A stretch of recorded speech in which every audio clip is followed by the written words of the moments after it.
এক রাক্ষস থেকে মুক্তি পেয়েছি আমরা চাই না অন্য কোনো রাক্ষসের কাছে আমাদের হলটা বা আমাদের দেশটা আবার তাদের দখলে চলে যাক। হলগুলো এখন থেকে শিক্ষার্থীদের নিয়ন্ত্রণে চলবে। আমাদের বিশ্ববিদ্যালয়, আমাদের সিদ্ধান্ত।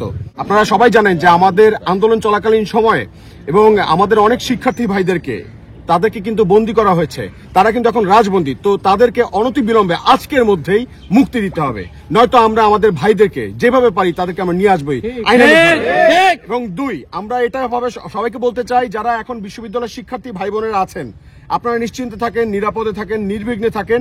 এবং এটাও বলবো যে হলগুলো খুলে দেওয়া হয়েছে, হলে সব রকম বিদ্যুৎ, পানি, ফ্যাসিলিটিস দেওয়া হয়েছে। আপনারা সবাই হলে চলে আসুন, আমরা সবাই হলে আছি।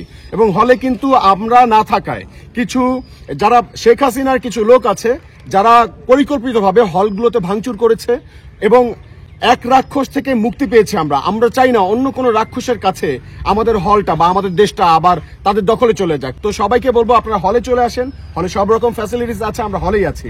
এবং আমরা যারা শিক্ষার্থী ভাইয়েরা আছি আমরা সবাই এখন হলেই আছি, সবাই আছি এখানে, দেখতে পাচ্ছেন। এবং আরো বলছি আমরা কিন্তু হল পাহাড়ে আছি সবাই, এবং আপনারা নির্বিঘ্নে চলে আসুন। আমরা বিশ্বাস করি যে আমাদের দেশটাকে আমাদের সুন্দর করে সাজাতে হবে, সুন্দর করে সংস্কার করতে হবে। তো সবাইকে এই মুহূর্তে ক্যাম্পাসে থাকাটা জরুরি। ঢাকা বিশ্ববিদ্যালয় সহ চট্টগ্রাম বিশ্ববিদ্যালয়, রাজশাহী বিশ্ববিদ্যালয়, সকল পাবলিক প্রাইভেট ইউনিভার্সিটিগুলো যারা আছেন আপনারা বিশ্ববিদ্যালয়ে চলে আসুন। হলগুলো এখন থেকে শিক্ষার্থীদের নিয়ন্ত্রণে চলবে। আমাদের বিশ্ববিদ্যালয়, আমাদের সিদ্ধান্ত। এবং 3 নম্বর বিষয়টি হচ্ছে, আপনারা জানেন যারা বাংলাদেশের সকল স্তরের ছাত্র জনতা, আমাদের যে গণ অভ্যুত্থান হয়েছে আজকে এবং আমাদের যে একটা বিজয়, প্রাথমিক বিজয়, তো এই বিজয়ে যারা অংশীদারিত্ব নিচ্ছে এবং সবাই এখানে একটা মতে আমরা সবাই একমত প্রকাশ করছি যে আমরা ছাত্র জনতা কেউ লুটপাট, নৈরাজ্য, আওয়ামী নৈরাজ্যকে আমরা কোনোভাবে সমর্থন করছি না। তাই কেউ বা যাকে আপনার অপরিচিত মনে হয় বা সন্দেহজনকভাবে মনে হয়, যদি দেখেন সরকারি স্থাপনা কেউ লুট করার চেষ্টা করছে বা কারো কোনো বাড়িতে হামলা করছে, হিন্দু, বৌদ্ধ, মুসলিম, খ্রিস্টান, আদিবাসী, সংখ্যালঘু যে সকল মানুষের আছে আমাদের দেশে, তারা কিন্তু আমাদের ভাই। তাদের বাড়িতে যদি কেউ কোনো রকম হামলা করতে পারে বা হামলা করতে চায়, লুট করতে চায়, আপনারা সবাই মাইকে ঘোষণা দিয়ে সবাই একসাথে তাদেরকে নিরাপদে নিয়ে যান এবং তাদের নিরাপত্তা নিশ্চিত করুন।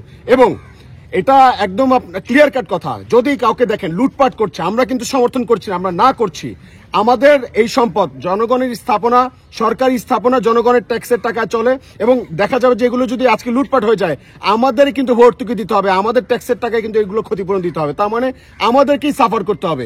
অতএব আপনারা প্রত্যেকে যারা স্থাপনা ভাঙচুর করার চেষ্টা করছে এবং রাস্তাঘাটে নৈরাজ্য করার চেষ্টা করছে, মনে রাখবেন এরাও কোনো না কোনো ভাবে শেখ হাসিনার পাতানো একটা ষড়যন্ত্রের অংশীদার। তো এদেরকে সবাই আপনারা ধরে তারা সুন্দর করে আপনার নিকটবর্তী পুলিশ স্টেশন অথবা আর্মির ক্যাম্পগুলোতে আপনারা তাদেরকে নিয়ে যান যদি কাউকে সন্দেহজনক মনে হয়। এই আমাদের 3টা বিষয় আমরা উল্লেখ করেছি। এবং প্রথম কথা, আজকের মধ্যে রাজবন্দীদের মুক্তি দিতে হবে। দ্বিতীয় কথা, সবাইকে আমরা ক্যাম্পাসে ফেরার আহ্বান জানাচ্ছি। তৃতীয়ত, কোন লুটপাট, নৈরাজ্য আমরা মেনে নেব না এবং আমরা সমূলে তাদেরকে প্রতিহত করব।